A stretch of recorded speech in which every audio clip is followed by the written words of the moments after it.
Fiesta chilena, saludamos para la raza Merino, allá en San José, Sensotepec, para el Consolitario, pateale, pateale bonito.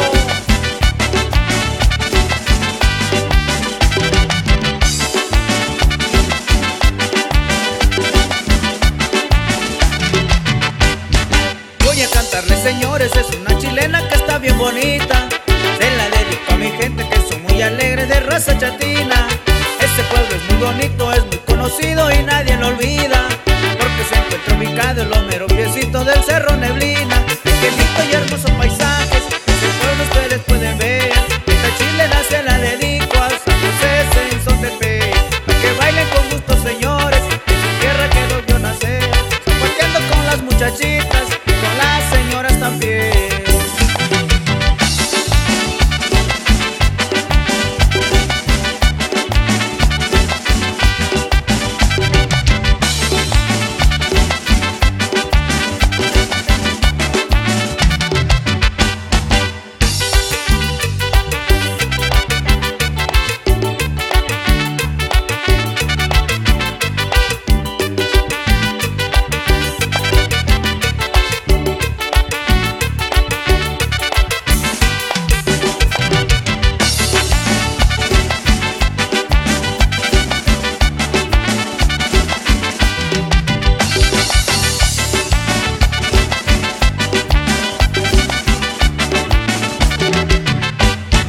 Este pueblo tan hermoso tiene buen costumbres y buena tradición.